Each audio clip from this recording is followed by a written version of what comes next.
Hello everyone, welcome back to my channel. ఈరోజు ఒక కొత్త కర్రీతో మేము ముందుకు వచ్చానండి. తోటకూరతో లివర్ కర్రీ. అది ఎలా తయారు చేయాలో చూపిస్తాను. ముందుగా ఒక 5-6 కట్టలు తోటకూరని తీసుకొని బాగా కడిగి ఉడకబెట్టుకోవాలండి. ఒక 3 పచ్చిమిరపకాయలు వేసి ఉడికించి ఈ చల్లారిన తర్వాత మిక్సీ వేసుకుందాము.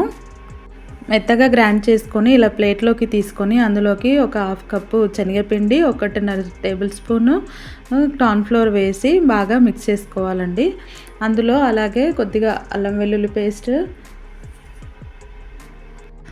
ఒక చిటికెడంత పసుపు, అలాగే కొద్దిగా ధనియాల పొడి, కొంచెం సాల్ట్ వేసి బాగా మిక్స్ చేసుకున్నాం. ఇలా అన్నీ వేసి మంచిగా కలుపుకోవాలండి.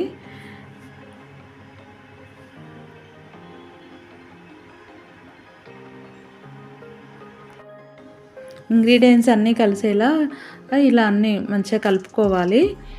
కలుపుకొని ఒక ప్లేట్ తీసుకొని ఆ ప్లేట్కి ఆయిల్ అప్లై చేసి, నా దగ్గర ఇది కేక్ ప్లేట్ ఉంటే దానికి ఆయిల్ అప్లై చేస్తున్నానండి. చేసి ఇలా మొత్తం మనం కలిపి పెట్టుకున్న మిశ్రమం మొత్తం ఇందులో వేసుకొని చక్కగా ఇలా అనుకొని పెట్టుకోవాలి.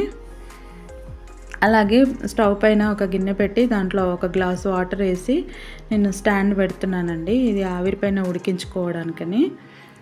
ఇప్పుడు వాటర్ వేసి ఇప్పుడు కలిపి పెట్టుకున్న దాన్ని ఇందులో పెట్టుకొని మూత పెట్టి ఒక 4-5 నిమిషాల పాటు ఉడకనివ్వాలి. నాకైతే 4 నిమిషాలు పట్టిందండి. ఒక 4-5 నిమిషాల తర్వాత తీసి చల్లారనివ్వాలి. చల్లారిన తర్వాత ఒక ప్లేట్ తీసుకొని ఇలా చిన్న చిన్న ముక్కలుగా కట్ చేసుకోవాలండి.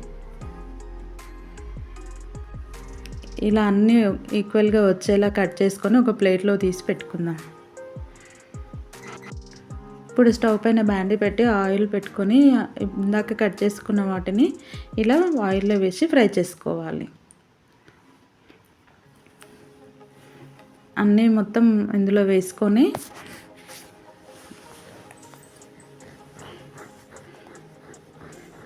కలర్ వచ్చేంత వరకు ఫ్రై చేసుకోవాలండి. వీటిని ఒక 2-3 నిమిషాలు టైం పడుతుంది. ఒక 4-5 నిమిషాల తర్వాత ఇలా మంచిగా ఫ్రై అయిపోతాయి. ఇలా ఫ్రై అయిన వాటిని ఒక ప్లేట్లోకి తీసి పక్కన పెట్టుకొని అదే ఆయిల్లో నేను ఇప్పుడు కొద్దిగా జీలకర్ర, పచ్చిమిరపకాయలు వేస్తున్నాను. పచ్చిమిరపకాయలు కొంచెం ఫ్రై అయ్యేంత వరకు ఫ్రై చేసుకోవాలి. ఇందులోనే కొద్దిగా కరివేపాకు కూడా వేస్తున్నానండి. ఇవన్నీ కొంచెం ఫ్రై అయిన తర్వాత ఇప్పుడు ఇందులోకి ఆనియన్స్ వేసుకుందాం. ఆనియన్స్ ఎర్రగా అయ్యేంత వరకు ఫ్రై చేసుకోవాలండి. ఆ లోపల నేను ఒక 4 టమాటాలు మిక్సీ వేసి పెట్టుకున్నాను. ఒక 4 టమాటాలు మిక్సీ వేసుకోవాలండి. కొద్దిగా అల్లం వెల్లుల్లి పేస్ట్ కూడా వేసి ఇలా పసుపు వేసి కలుపుకుందాము.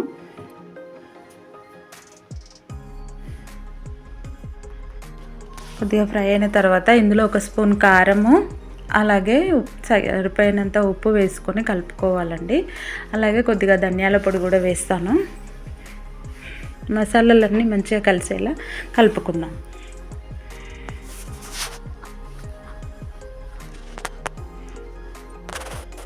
వీటితో పాటు అలాగే కొద్దిగా కొత్తిమీర కూడా వేసి ఇలా అన్నీ మిక్స్ చేస్తున్నానండి. మనం ముందుగా మిక్స్ చేసి పెట్టుకున్న టమాటా పేస్ట్ని ఇందులో యాడ్ చేసుకుందాం. టమాటా పేస్ట్ మొత్తం పచ్చివాసన పోయేంత వరకు ఫ్రై చేసుకోవాలండి. మంచి ఆయిల్ పైకి వచ్చేంత వరకు ఉడకనిద్దాం. ఇలా ఆయిల్ పైకి వచ్చిన తర్వాత ఇందులోకి ఇప్పుడు ముందుగా మనం ఫ్రై చేసి పెట్టుకున్న తోటకూర ముక్కల్ని ఇందులో యాడ్ చేస్తున్నాను. వేసి మంచిగా కలుపుకొని మూత పెట్టుకొని ఒక 2 నిమిషాలు ఉడకనిద్దామండి. ఒక 2-3 నిమిషాల తర్వాత ఇలా మంచిగా ఆయిల్ పైకి తేలుతుంది. అప్పుడు చివరిగా ఇందులో కొద్దిగా గరం మసాలా కూడా వేస్తున్నాను. చివరిగా కొత్తిమీర కూడా వేసి స్టవ్ ఆఫ్ చేసుకుందాము. ఓకే ఫ్రెండ్స్, నా వీడియో కనుక మీకు నచ్చినట్లయితే like, share, comment and subscribe. Bye.